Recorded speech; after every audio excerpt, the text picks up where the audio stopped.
Everybody, Marinus here, and welcome to my review of Cyberfrog Unforgettable Tales number one. And well, before we start, I have to apologize for the weird, um, effect here. You see the shadow of my tablet here, and it reflects on the cover, unfortunately, of this very shiny foil embossed cover, and because you'll see it as well from All Caps Comics, and behind that you see here my tablet. So that's a little bit unfortunate, but it's only it's only visible when you see this cover, because if we, let's say, take this one, problem solved, nothing's wrong. Gonna review this later. Anyway, well, I'm going to talk about the cover a little bit. This is a crowdfunding campaign made by Ivan van Schijber. He's the artist and the writer. Kyle Ritter is the colorist, and Eric Wertz is the letterer. And these are basically old tales, and they are, let's say, redone, remastered or something. And yeah, as you can see here, the cover is very beautiful. It has also this shiny effect, and it feels also like there's something on top of the cover. It feels weird but very cool as well.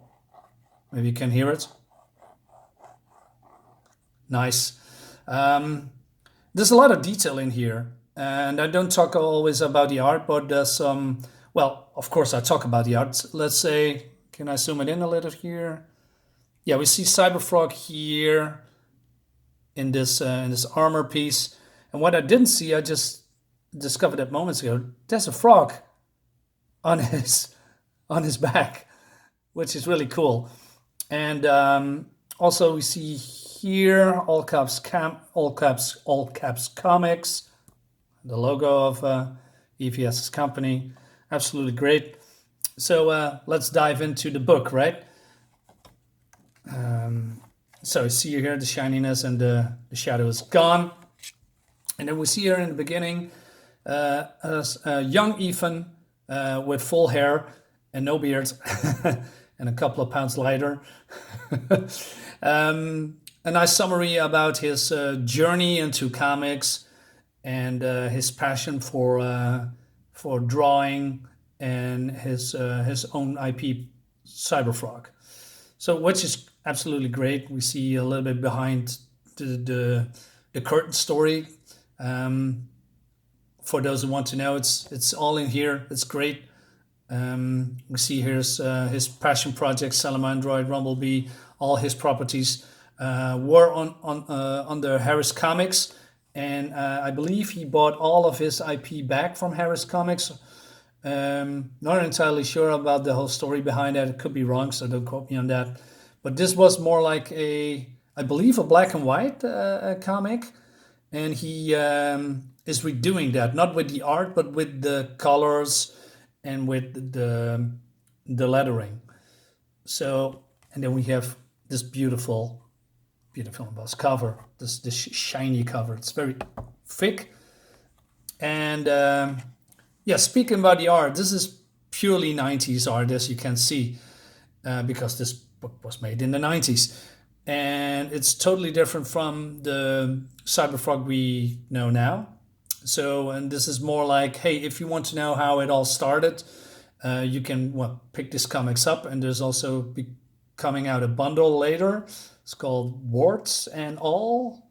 And that's just probably the whole trade paperback of the whole Cyberfrog from the 90s, I think. But you can see that Ethan is still going with the details. You see here the shininess and the reflection of the city here. What I have to point out first is the cover. No, I'm sorry, the interior pages, I mean the paper stock. Because with Cyberfrog 1, there was a lot of complaining from people that the interior pages have fluting problems, and fluting has something to do with printing, and it has a weird effect, and that people complained about. I didn't mind at all. I was fine with it, but probably even thought, you know what, I'm going to eliminate the whole fluting thing and make very thick interior pages. Well, yes, it is very thick. Not sure if I like it because there's some problems with it as well, and I'm gonna explain that a little bit. Well, I can explain it now. For instance, let's say pick a page. Yeah, sure, why not? I have to always put my hands down here because if I don't do that, it's gonna do this because the paper stock is very thick. So yeah, I'm not sure if that's something that you like or not. Well, for me, it's not really a problem, but I wish it was more thinner, the paper. But yeah, hey, that's nitpicking for me. So story-wise, this more like, yeah, it's not many pages in here. It's very light on story, but it sets up also for part two of the game because this came in a dual package. You can bought all caps comics Cyberfrog and Unforgettable Tales 1 and 2. So I got 2 as well. And so yeah, let's dive into Cyberfrog because this Cyberfrog is not the Cyberfrog that you probably know and love from now. This Cyberfrog is he's a murderer. As you can see here, he is attacking these criminals, and he says here, all that's left behind are the pendulating corpses of my victims. And then you have, I really like this effects, by the way, because it reminds me of Silver Surfer, who has also that weird effect from the eyes in the 80s. It's great. And skipping a couple of pages, well, not one page, and he also talks to the camera, to you. So he's breaking the fourth wall. So I'm not sure if the Cyberfrog that we know from the newest iteration is the same as this one. I think he changed the character. I mean, EVS changed the character of Cyberfrog because we seen something here that we haven't seen before. I'm coming back to that as well. So basically, it's about a kid that's getting bullied in school, and he has weird dreams, and he can transform basically into a fly. And I have to show this. It's called Death Fly. And then we see the typical 90s art that I really love, and the gruesome transformation. I love the little bit of the horror aspect, peeling away the skin. Nice Kirby blots as well. Love it, absolutely love it. The drooling here that goes down the page. But it also has some, let's say, cartoonishly styled dialogue and also art. For instance, you see here, Deathfly wants to eat these people, and he says, "Boo, dweebs, prepare to become an obscure statistic." And these young people are trying to reason with him, and we see this open up his mouth and swallowing him, eating him, and in a very cartoony way, and it's a very fun way. But also the dialogue, "Geez, Mr. Martian, you must have been starved. You swallowed Darren whole. You really should chew your food."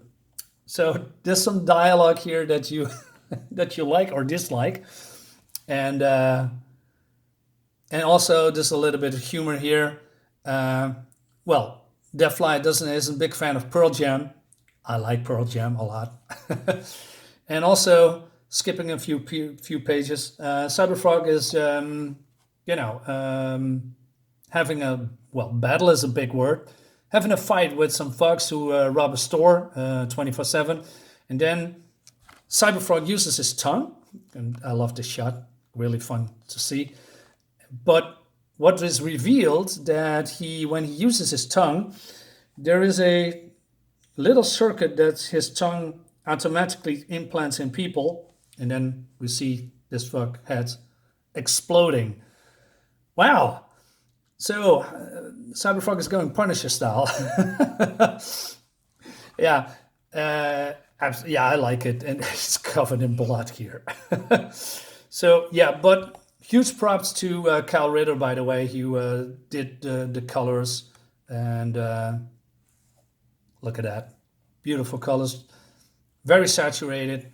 This as well, great, great colors, and the back there's some little bit of a surprise as well.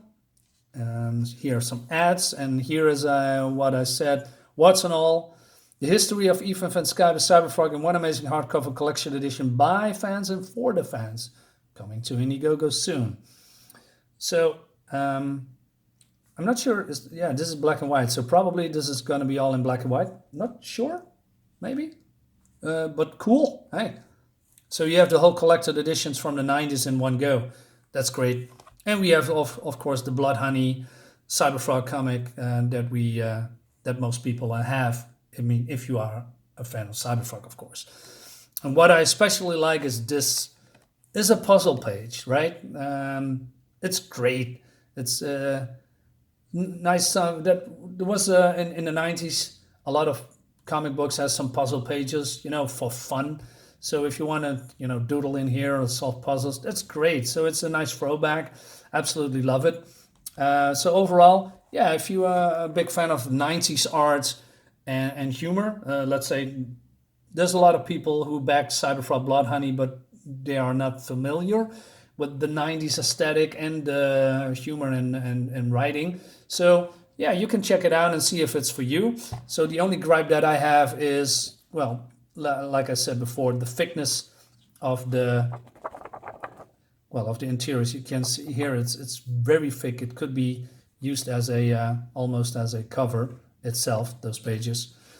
But yeah, that's me nitpicking. Like it, loved it part 2 as well. So yeah, there it is. Hope you loved the video. Oh, by the way, I'm totally forgetting. Wait.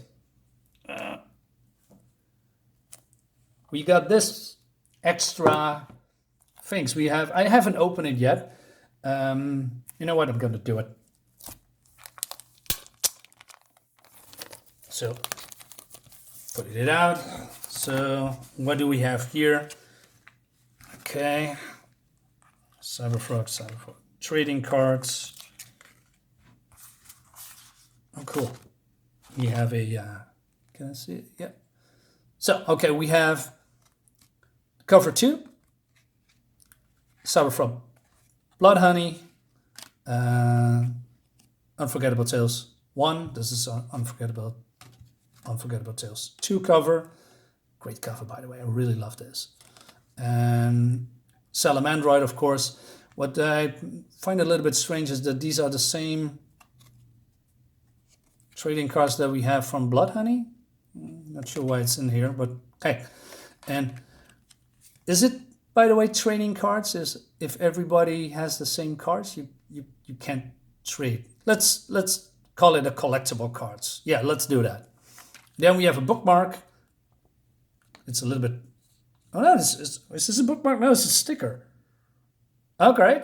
I mistakenly. Well, you can use it as a bookmark as well if you don't want to use it as a sticker. And then we have some blockheads, Cyberfrog coming that you can cut it out and assemble with instructions. Nice. And we have here Head of Swain as well. Craft knife, ruler, scoring tool, instructions. Nice. Yeah, great. I'm not a big trading card guy, but there's a lot of people who do. So these are nice additions to their collection. And we have some extras and a cool sticker. Yeah, gonna put this on my refrigerator. So yeah, that's it. Thanks for watching. Hope you liked the video, and subscribe to my channel if you want. And see you next time.